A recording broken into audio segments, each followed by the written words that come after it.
N'hésitez pas à liker la vidéo si elle vous plaît et si vous êtes nouveau sur la chaîne, n'oubliez pas de vous abonner et d'activer la notification pour ne rater aucune de nos prochaines vidéos. Je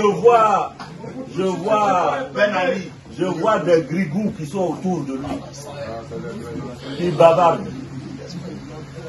Je vois des larbins qui l'entourent, qui bavardent. Ils ne savent pas de quoi on parle.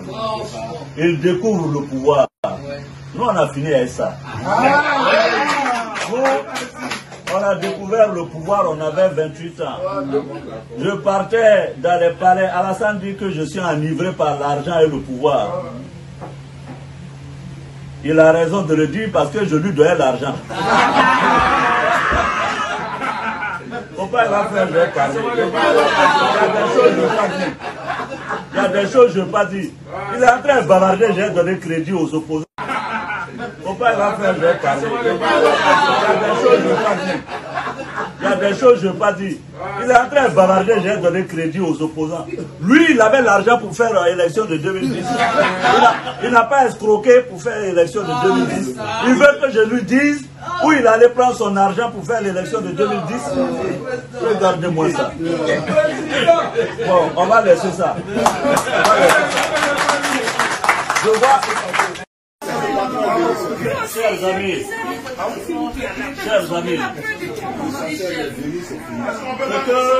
ce que je suis venu vous dire, c'est qu'il faut qu'on se mobilise. Je sais que parmi vous, certains quelquefois disent « Ah, mais le leader a dit que Ouattara ne sera plus président. Le leader a dit qu'il n'y aura pas d'élection. Mais s'il y a élection, ça va être la honte pour nous. » Bon, quand moi j'ai dit qu'il n'y a pas d'élection là, quand j'ai dit qu'il n'y a pas d'élection le 31, pourquoi vous êtes inquiets?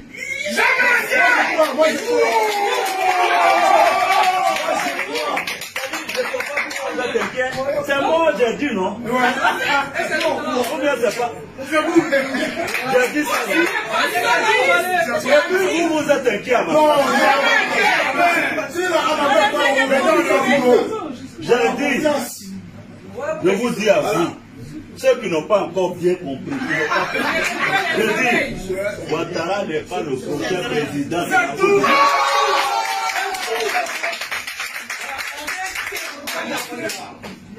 Je vous dis, il n'est pas le prochain président. Donc, vous, ce que vous devez faire, il faut mobiliser les populations sur le terrain. Bon, quelqu'un m'a dit, oui, mais Guillaume, même s'il y a 2 personnes qui votent, Ouattara va s'autoproclamer. J'ai dit, mais s'il s'autoproclame, on ne va pas le reconnaître comme président. C'est tout. Il sera président de ces 2 personnes-là, mais pas le président de la Côte d'Ivoire. Parce que nous, opposition, nous allons nous organiser avec les Nations Unies et tout le monde pour enclencher un processus électoral démocratique, transparent, inclusif, qui permettra au peuple seul souverain de Côte d'Ivoire de choisir le président qu'il faut à la Côte d'Ivoire. Moi, je vous dis une chose. Les gens, j'entends certaines personnes, ah oui, Guillaume, non. Moi là, ça dit que moi là, je ne me bats pas forcément pour que, dès qu'à la 100 ans, je suis président, c'est pas ça qui m'intéresse. Je ne suis pas un omnibulé du pouvoir. Je n'ai aucune obsession. Je me bats pour que la Côte d'Ivoire... Si c'est le pouvoir que je voulais, Alassane n'aurait jamais été président de la République de France. Le jour où on a arrêté Gbagbo, aussi bien Gbagbo, Bédié, ils étaient sous ma sécurité, j'aurais pu prendre le pouvoir. Ce n'est pas ça qui m'intéresse. Ce n'est pas ça qui m'intéresse. Je vous le dis, ce n'est pas ça qui m'intéresse. Moi là, ceux qui me connaissent et qui m'ont connu à l'université, je suis contre les présidences à vie, ce n'est pas aujourd'hui. Quand j'étais à l'université, demandé à Laurent Gbagbo, j'ai fait mon premier mandat à la tête de la FESI. Quand il m'a demandé de faire un second mandat, j'ai dit non. Je suis parti. Et dans ma vie, il y a mes moments de démission que j'assume. Et c'est pourquoi Ouattara, il ne me connaissait pas. C'est pourquoi il pensait que petit poste de président de l'Assemblée, là, il allait me prendre, me traîner comme un caniche comme les autres. J'ai dit non, je suis parti. Et j'ai assumé. Je l'ai entendu dire qu'il va me donner la prison à perpétuité. J'ai vu ça ce matin. Vraiment, je ne sais pas si... Bon, je n'ai pas utilisé de mots après avoir dit Guillaume Soro utilise des mots. Bon, je ne sais pas si c'est la sénilité. Parce que quand quelqu'un est vieux, il peut... Ouais, non. Voilà. Sinon, comme Alassane n'est jamais allé en prison, c'est pas dans sa bouche là. Prison là, c'est facile. Mais Dieu inscrit dans le destin de chacun. J'espère que Dieu inscrit dans son destin prison. Il va aller s'asseoir là-bas, il va voir ce que c'est. Donc, moi je vous dis, il faut qu'on se mobilise sur le terrain. Alassane là, pour moi, c'est fini. Maintenant, il faut que les Ivoiriens ne se trompent pas de combat. Parce que Alassane a voulu faire en sorte que toutes les autres régions de la Côte d'Ivoire s'unissent contre le Nord. Le Nord n'est pas votre ennemi. Moi, je suis du Nord.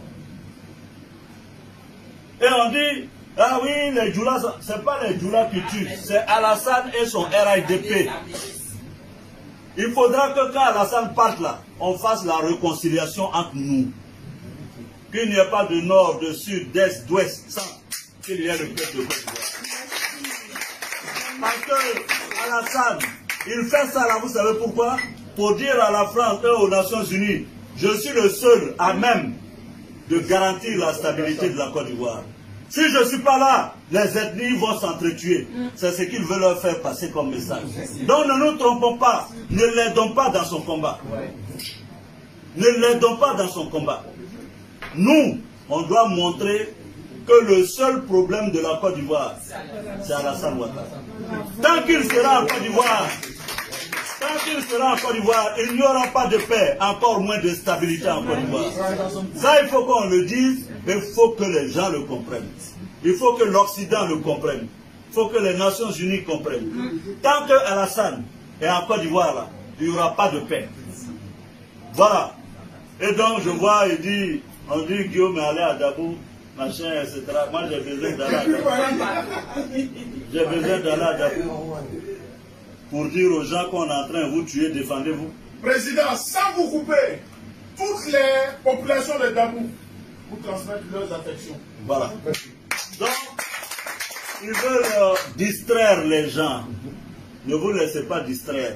Alassane pensait que j'allais aller dans le sens de coup d'État. Et puis il allait dire au blanc, ah oui, je vous ai dit, ce monsieur-là, c'est un putschiste éternel. Je ne suis pas allé dans ce sens-là, je l'ai dribblé. Je suis allé sur le droit où il ne m'attendait pas. Je l'ai battu de façon cinglante à 2 reprises. Je suis allé au plan de la diplomatie. Aujourd'hui, lui, il est président. Moi, je suis chômeur.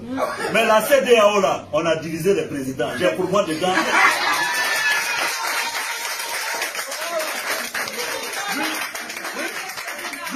Lui, il est président de la République.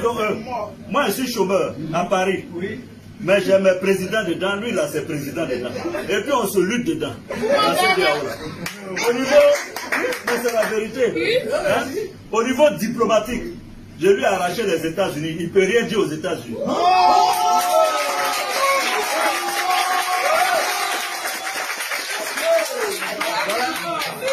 Voilà. Donc, ici à Paris, on s'est battu, on s'est saisi. Moi, j'ai pris Macron.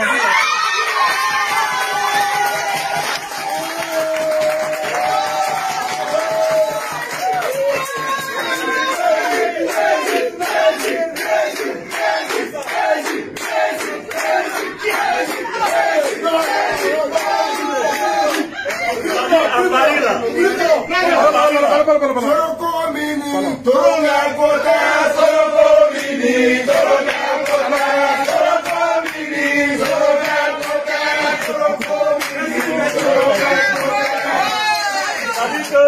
À Paris, ici, là, on s'est nyaga. Moi, j'ai pris Macron, lui, il a pris le Drian.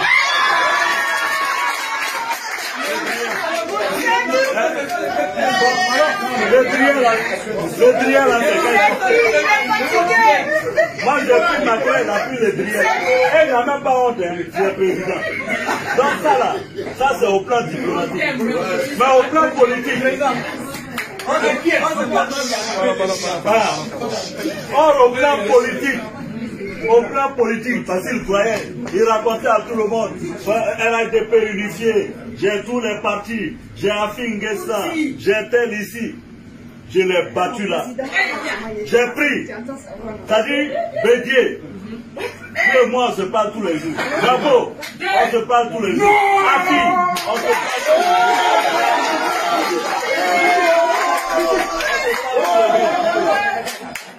jours. Donc, au niveau politique, on a parti. Toute l'opposition est unie. Toute l'opposition est ensemble. Il ne reste que lui-même. Et puis qui? Le Kagame.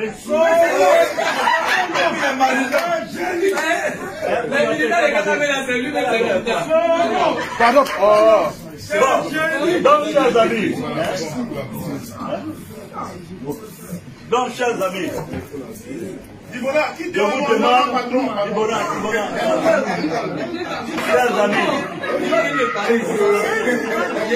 chers amis, je suis donc venu vous dire, n'ayez aucun doute, n'ayez aucune crainte. Je suis là. Et je suis là, quelquefois je me tais, parce que j'ai mes aînés. C'est eux qui doivent être au devant et honorés. Mais sachez que jamais je ne lâcherai. Alassane m'a déclaré la guerre. Il dit, il va me mettre la perpétuité. Dites-lui que j'ai entendu. Le peuple sénégalais a entendu. Le peuple de Côte d'Ivoire a entendu. Le peuple africain a entendu. Voilà quelqu'un qui n'est même pas encore élu président, qui menace les gens. C'est quel genre comme ça? C'est-à-dire que même, tu n'es même pas encore élu. D'ordinaire, on s'attend à ce que tu blagues les gens pour les séduire. Tu dis, si je suis élu, Bédier va aller en prison. C'est toi-même qui vas aller en prison. Non, il s'amuse. Parce que moi, j'ai pitié pour Ouattara. Il ne se rend même pas compte. J'ai pitié pour lui. Parce qu'il a tellement remonté les Ivoiriens. Si moi, Guillaume Soro, qui a été en dévotion pour Ouattara, je suis en mesure de parler comme ça, et les autres. Il ne se rend même pas compte. Et personne n'est là pour lui dire, président, fais attention, quand on est chef d'État, tout n'est pas permis. Chers amis, je vous remercie. N'hésitez pas à liker la vidéo si elle vous plaît, et si vous êtes nouveau sur la chaîne, n'oubliez pas de vous abonner et d'activer la notification pour ne rater aucune de nos prochaines vidéos.